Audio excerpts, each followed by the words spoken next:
Yes, yes.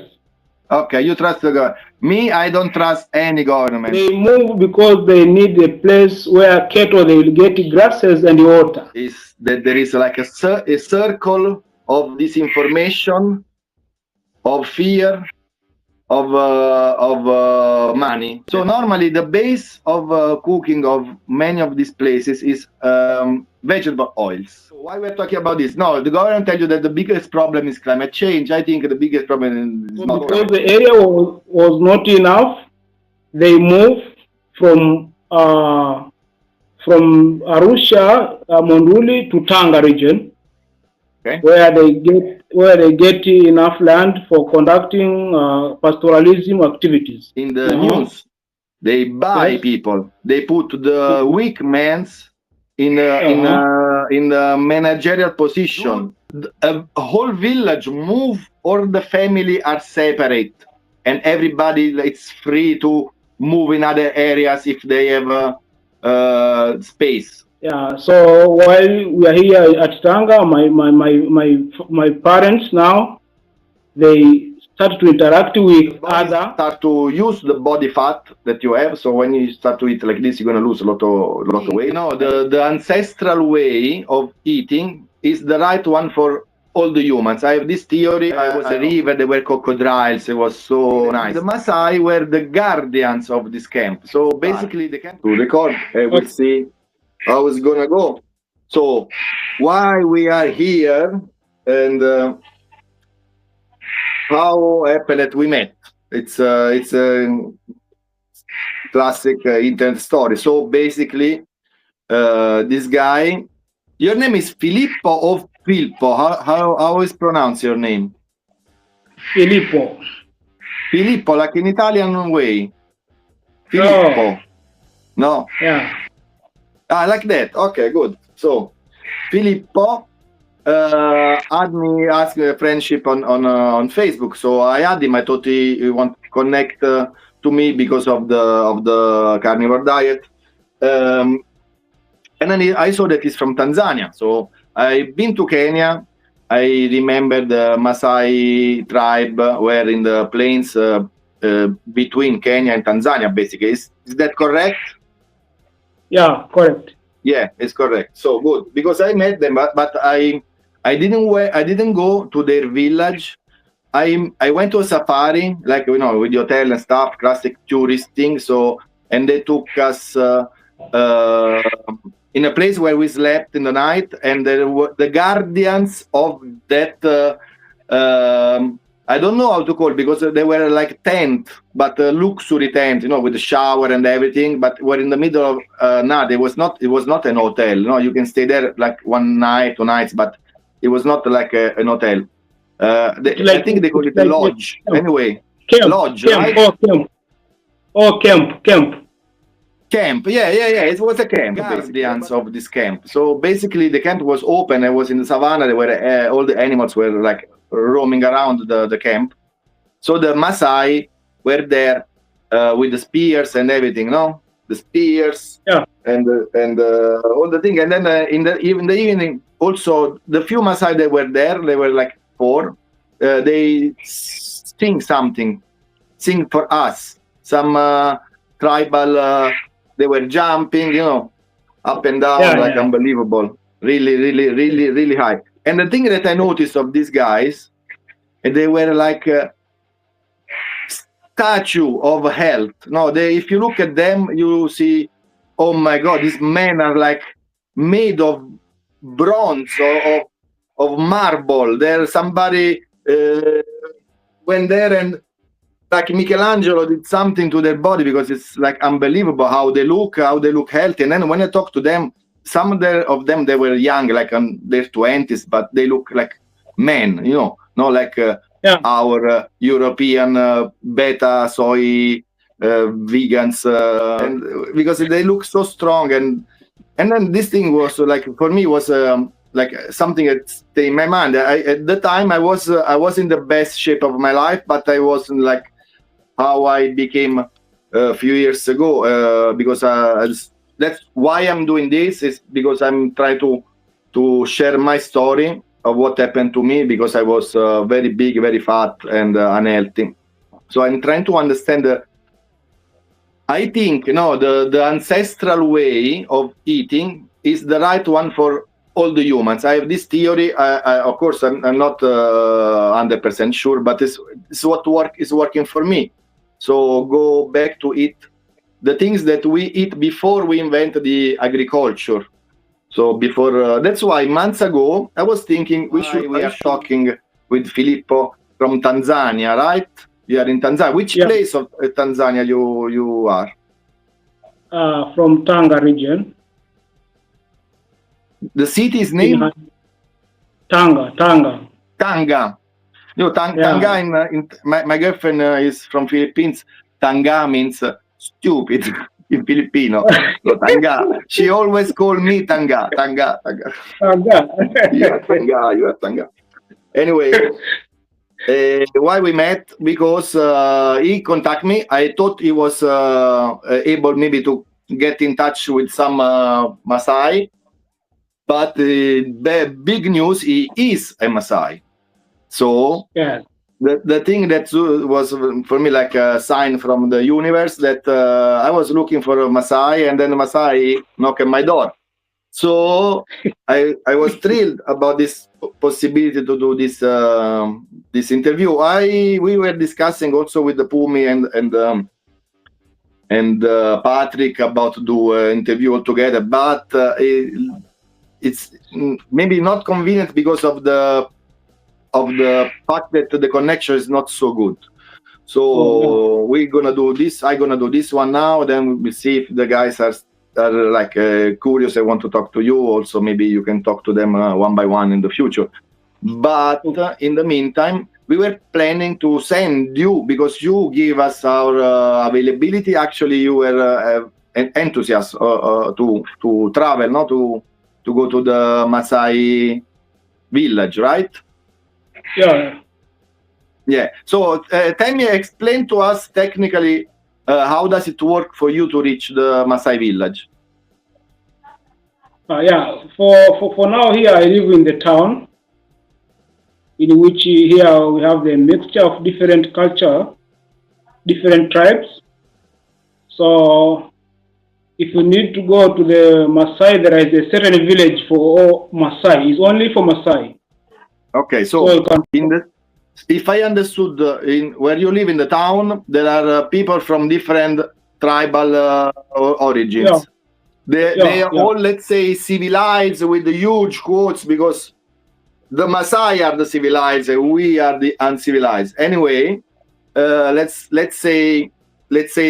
call them civilized just to understand each other. So the people that are living in the city are from different tribes. How many tribes there are in your area? I don't know, in all Tanzania, I bet a lot. But in your area, the one that you can tell me, just few of them, the more importance.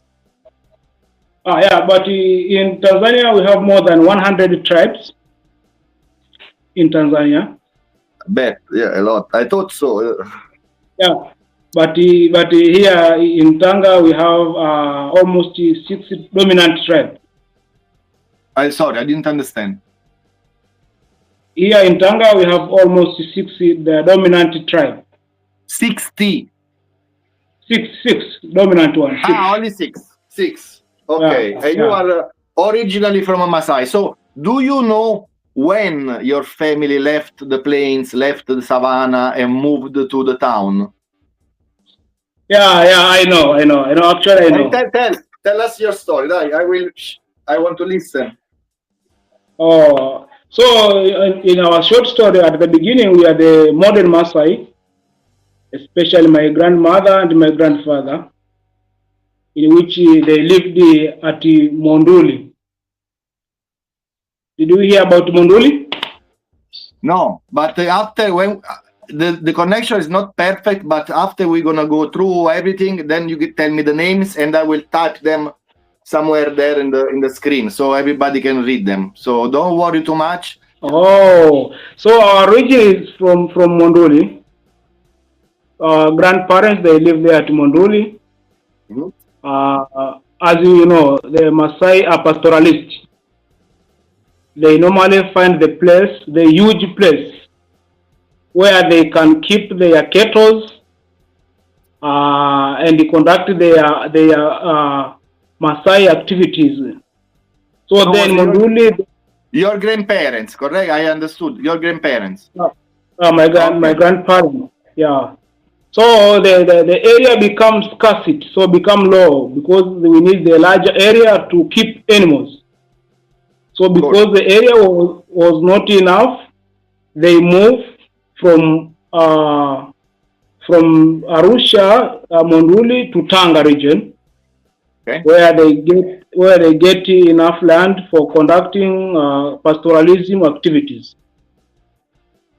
Yeah. So while we are here at Tanga, my parents now they start to interact with other One tribes. thing, I missed one passage. So your grandparents moved from one area to this Tanga area, but they still were having pastorals. They still have cattle, right? Yeah. Okay. But one thing I understand: do a whole village move, or the family are separate, and everybody it's free to move in other areas if they have space? Oh, separate. Everyone try to move to the place where there is a place. Okay, but the separation is moving was forced or is traditional, so it's normal, or because something happened and people had to split? They move because they need a place where cattle they will get grasses and water. Perfect. Now it's totally clear. So Yeah. water, I bet is the hardest resource, or I'm wrong? Because we thought that in Africa the problem is a lot is water, and the kids need to work a lot, to reach the water. Actually, I saw them with my eyes, and it's a little bit hard to remember it because it's painful. But I saw kids walking around with the bucket in their head. They're walking, I don't know for how long, barefoot, just to get some water. So is that right? Is also in your area is like that? Yeah, it's like that. There is a serious problem of water here. Mm-hmm.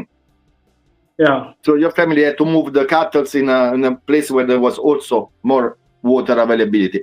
So how they choose where to move, where to build their houses, or I don't know how do you call huts? How are you called the house where they live? Do they need to purchase the land?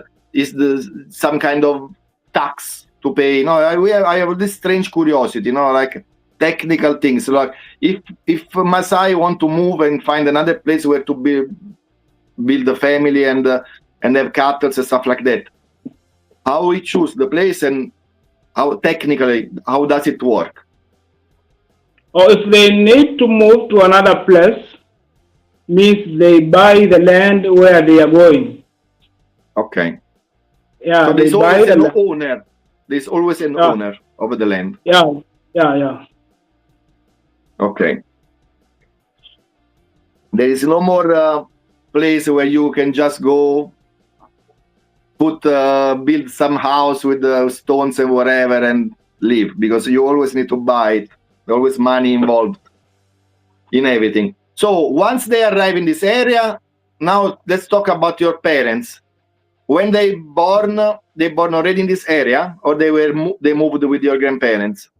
They moved with my grandparents. Yeah, but they didn't like the life they were doing. They want to change, go live in the city or something. Why they moved in the city, in the town? Yes, because of the interaction with other people. So my parents decided to move from the village to town. Why? Because of taking us to school. Maasai, they are not taken to school.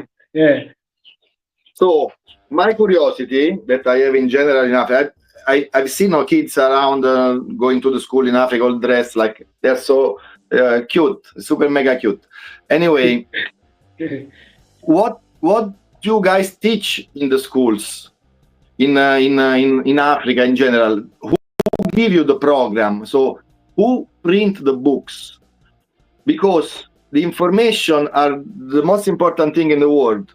But if this information get changed, modified, propaganda is put, hate and separation is put in this book, and people don't know, they will buy the book, they will read the book, and they will think the book is true.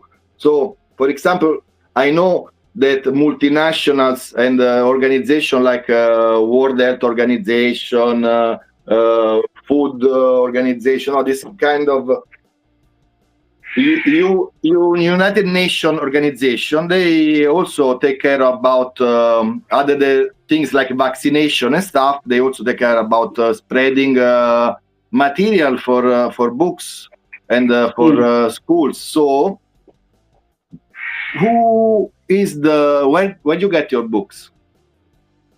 Oh, nice. Here we get our books from Tanzania authority that is responsible to prepare books. So the government? From the government. So the government authorized all books to be used at school. And do you trust the government? Not your government, in general. Do you trust governments?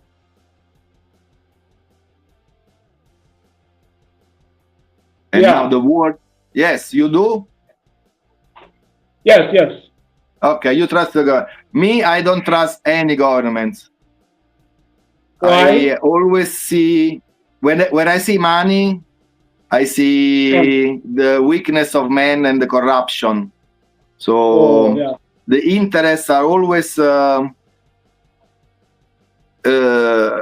main reason why people do things. So you have interest in something.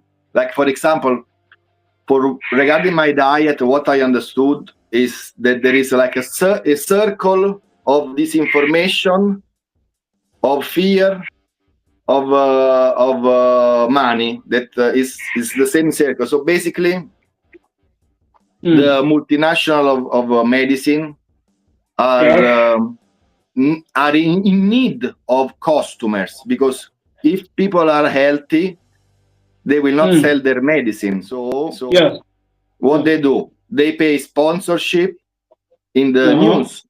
They buy people. They put the weak men's in the managerial position. We call it yes men, like people that whatever you ask them, they say yes, because their goal is not do the job. Their goal is go home, have a luxury, go vacation, have money to spend, and all other kind of deprivation that I don't want to even talk about it. So their life is not focused on what they're doing, but is focused on what they do outside their official position. So that's their goal: having money, spend money, and enjoy life. It doesn't matter if they need to sign something that is wrong. Pharmaceutical need customer. They tell you through the TV, through the governments, because as I said, the people in TV are easy to be bought. The same thing with the politician. They are the special race of people that want to be bought. All the politicians all over the world, they like money. They are, I think, if somebody want to rule on somebody else and tell you how you want to live, it's already like psychopath. Some like mental issue, like serious mental issue, because I don't care how you live. You're free to live, to try to build a career on tell other people what to do. I think there's something wrong. Anyway, they tell you that you need to eat this and that. You need to eat vegan. You need to eat vegetables. You need to eat cereals. You need to eat low fat. You don't animal fat are very bad. They tell you all these things, and you believe them because they are the TV. You don't know the TV was bought by the pharmaceutical company with TV sponsorship, ad, and other things around. So you start to eat the things that you think are right, and then you become sick.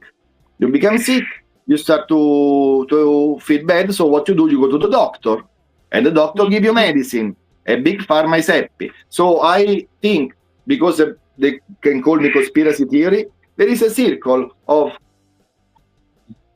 need of making money through sick people. So we inform them about this food is good, but it's not good for them. They believe it. They eat the food that we tell them. We put in the supermarket. We give nice shiny color. We put it on top. We push it in TV.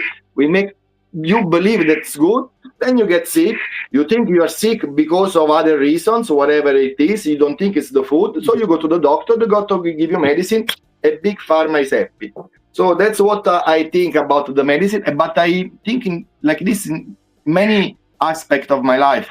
I also think about this regarding instruction. So you tell me you get your book from the government. For me, a red flag, because government is never your friend. In America, they say you need to be scared when somebody say we are from the government, we are here to help. That moment you need to run because they are not there to help. Oh, so man. what do you guys study in you guys teach in the school as a program? Tell us, like your kids are like elementary school, right? Yes, it is an elementary school. Okay, what's the program? Here we call them primary school. In Tanzania we say primary, but in your area you say elementary. Okay. Yeah. So we teach them different programs. The first is concerned with the issue of environment. And this environment, how to conserving the environment. Okay. Can you go through this? Can you be specific? Let's do one thing at a time. So what's the issue of the environment and how to conserve the environment? What they teach what is written in the books? To the books, they write everything about the meaning of environment, activities that conserving the environment, and why are you conserving the environment? Because now in the world there is this issue of climatic change. So even children, we teach them about climatic change. Okay, I don't want to say anything, you know. So the main issue for African children, as for the government, is climatic change, right? Yeah. Yes, and they think it's because of human intervention, right? Yeah. Yeah. Okay, I totally disagree, 100%. But you know, it's not your fault. I'm not blaming you. It's just my idea that they make us focus on things that are not important to distract us to the important things. Yeah, but that is number one. Also, what we gotta do. I eat carnivore, but I cook Italian food. Okay, no, it's a moral issue. Now, my job, I resign. I will do other things, but yes, I will still in need of selling carbohydrates that for me are not good thing to eat as a main thing. You know, as main resource. I mean, you can eat some, but I think humans should go as main fuel should be animal fats and animal protein. Then once you're healthy and stuff, you can also eat a little bit of carbs, have some honey, have some party, and enjoy a little bit of alcohol. Even if I don't drink, I drink this coffee. Sometimes I eat some little bit of chocolate. Sometimes I eat a little bit of dry figs, this kind of thing. But mostly 90%, 95%, I eat eggs, meat, butter, these kind of things. And this way of eating to teach me something that we don't have to eat so much. Now the problem now, I don't want to really be too much generic, but the problem that people is always hungry. You know, 3-4 times a day they want to eat something. And don't have to be like this, because if people eat like I do, and like 1 million of people do the carnivore diet do, we all say the same thing. We are not so hungry anymore. We don't have to eat 3 times a day. Yesterday, I ate in the restaurant, little bit of cheese, little bit of meat, and that's it. And I'm not hungry. I didn't eat yesterday evening. I'm not eating. I didn't have breakfast, just this coffee this morning. and I'm not hungry, and I'm full energetic. And after this chat, I'm gonna go run, and then I'm gonna cook some eggs, something after I run, because this way of eating is keep you energetic and stress free about what to cook, what to eat, what to buy, because you are not hungry. You don't think about food anymore so much, not so much. But when you're hungry, you are really, really, really hungry, because it means that you need to eat a lot. The body start to use the body fat that you have. So when you start to eat like this, you're gonna lose a lot of weight, and then you're not gonna be so hungry. So you say, but I cannot eat meat every day. It's expensive. Eggs, yes. If you eat 4 times a day, 5 times a day, meat, eggs, butter, yes, it's gonna be expensive. But you're not gonna be so hungry. And then you're gonna be eating 1 time, 2 times. Sometimes you don't eat. Sometimes you eat 3 times. Sometimes you eat once. Sometimes you have breakfast and you don't eat until the evening of the day after, because you are not hungry, so you don't want to put things in your mouth. So why we're talking about this? No, the government tell you that the biggest problem is climate change. I think the biggest problem is not climate change, it's resources, and how people can easily access to resources, and free the people to be able to shape their life in a way that they can access to resource and create their own happiness. Like people like me, for example, I would like to live in the town. I would like to live in a village with a river by myself, with a small house. I don't need nothing. I really don't need electricity. I don't need anything. We are planning to do this in the future in the Philippines, because my partner is from Philippines. My kids are half Italian, half Philippines. So sooner or later, maybe in 5, 6, 10 years, we're gonna move to Philippines and buy land, build a cubo. They call it cubo. It's a house made of bamboo, but I have my idea how to make it, because there is also how you call that, typhoons they call it. So they have typhoons and the house will fly, so gonna be destroyed. But if people build like dome shape, it will resist to doing so. What the problem with climate change? Start to build different ways. I think it's gonna be easier than start to pay. There is climate change, you need to pay more taxes. There is climate change, you cannot use your car. That's bullshit, sorry for the word, but doesn't make any sense. Pay taxes or don't use your car because somewhere in there was a flooding. Come on, seriously. It's really unbelievable.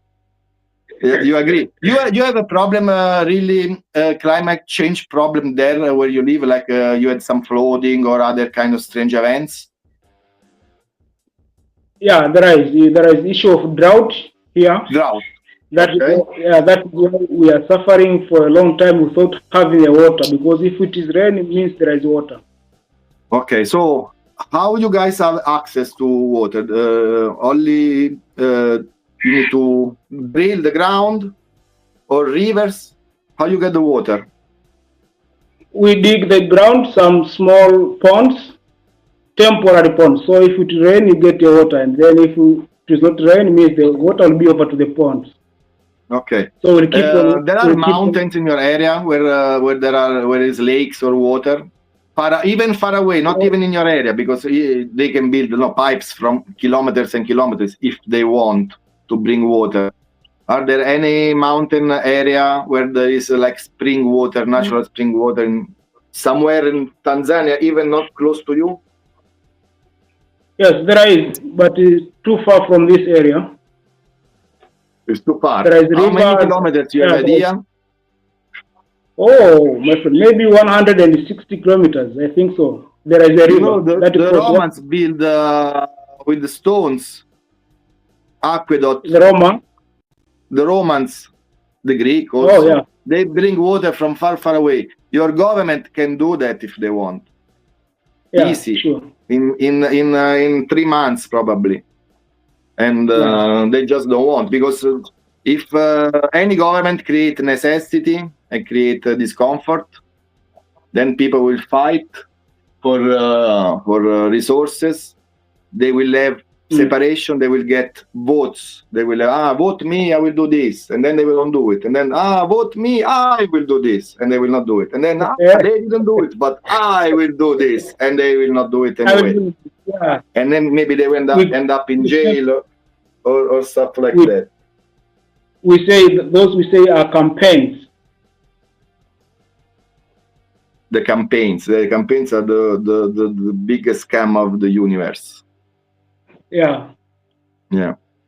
So the resources is the problem. They tell you that it's climate change. What else you teach in the class? A foreign language, or I'm interested. You know what? For me, the best school in the world should teach you survival skills, like how to make a fire, how to cook, how to open an animal, these kind of things. Well, the second is we teach them about science. Mm-hmm. You know, and science means to understand their body, which kind of food to eat. You are kidding me. Yes. So what kind of food you suggest to the kids? The first you must teach them about the balanced diet food. What's bad food? Balanced diet. Balanced diet. What's balanced diet for your books? Balanced diet means the food that contain all types of food. Means you eat maybe fruits, vegetable. You know that. The classic diet. So do they suggest also bread and pasta, these kind of things, cereals? Yeah, and also milk. So it's the classic standard American diet, Mediterranean diet, the same style. So the base of the pyramid is bread, pasta, these kind of things. Then in the middle there is vegetables and other kind of fruit, low sugar fruit, let's say like that. Then you go up and you find a little bit of cheese, eggs. Then you go up and you find maybe the meat, the fish. And then you go up and you find the oil. The fat is the last thing. Stuff like that. I don't remember exactly, but it should be like that. And animal oil, animal fat, these things are forbidden. Let's say it's bad. They tell you it's bad, right? Yeah, right. Yeah. How do you think it's working, this diet? In how look the people around you? Healthy? It is different here because some people are poor, so they cannot afford to buy this kind of food that it is suggested. The issue is economic factors. So what do they eat? This kind of the people that cannot afford this kind of foods, like fresh vegetables. They eat what they get, but they not eat what they want. Okay, they eat what they get. What they get. Yeah. Means today you have 500 in your pocket, means you eat according to your 500,000 in your pocket. So when you have money in your pocket, this I understand totally. I lived in a poor country. I lived in Philippines a long time, so I understand what you mean. Live day by day. What you get. I have a friend from Cuba. No, he teach me things. Daniel, I say hi to him. He teach me that basically, if you have a problem and you cannot fix it, then it's not a problem. If you can fix it, it's not a problem. So that's his philosophy of living. That's how I think people that have really no resources live. No, they have money in the pocket, they spend it, they don't have it, they don't have it. What can they do? They're gonna find a way to have them the day after. So when people with no resources have no money have some money in the pocket, they go to the restaurants like I remember in Africa there is also in Philippines little stall where people cook just few things like rice, eggs, some pork, grill. So people sit there, eat pay few pesos, few little money, and eat something there. I bet they don't bring food at home and make it homemade, right? Yeah. Correct. You know, in this kind of stall, they tend to use cheap food, right? Correct. Yeah. So normally the base of cooking of many of these places is vegetable oils.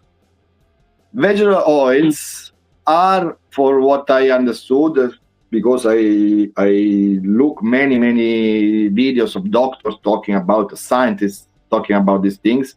Vegetable oils are the worst thing somebody can eat. It's like poison. So basically the story of these vegetable oils, they're different vegetable oils, they're not having all the same story, but we can make a generalized story about. They start to use these things for because they have too much production of food, and they didn't know what to do, and they extract this oil to use it in an industrial situation. So in the trains, for example, the first trains, in machines, to make the mechanism of the machine smooth and don't break, so they use this oil. But then there was less need of this oil in the machine because they use it a lot during the wars, First World War, Second World War, and they decided, what do we do with all this production of oil? And they think, let's try to make them eatable if people can eat them. So they experiment with different chemicals. One of them is a hexane that is basically derived from petrol, and it's a solvent that you use in painting. So it's like really disgusting. And they use this thing to remove the smell and the bad taste from this oil, to separate the oil from the mass of the seeds, for example, the seeds of sunflower, the seeds of cotton, whatever seeds they use, they put the hexane, the oil will extract, and then they use this oil, they change a little bit the taste so it's not disgusting, and then they put it in a bottle and they put it in the supermarket, and people eat it because it's cheap. It's the cheapest way to fry, it's the cheapest way to cook fried rice or cook eggs or whatever. And also I was using the thing because in the TV they told us that was good for the heart, and fat from the pig, the fat from the cow, the fat from the goat is bad for you. So we believe this thing and we all get sick. That's why I ask you, how is looking people around you now? Never mind the people that have no resources. What about the people that can afford food? They can bring food at home, they have kitchens and they can cook at home. How do they look? Do they look like the Maasai, like warriors, like unstoppable force of nature, the people that I saw in the savannah, or they look like us European with a little bit of belly, little bit sweaty, little bit tired all the time? No, I lost you. Let me see if I can get him back. After 1 hour. Let's see. So what happened at Filippo finished his credit, his data. So the conversation had to finish at this point.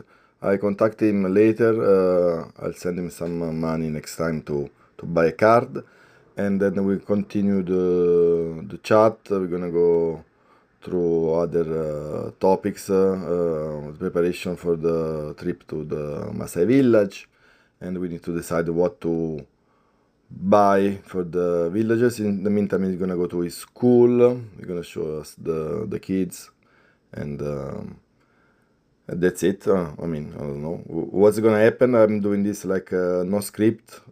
Whatever they come out, and we'll see what come out. Okay, thank you for watching and see you next time.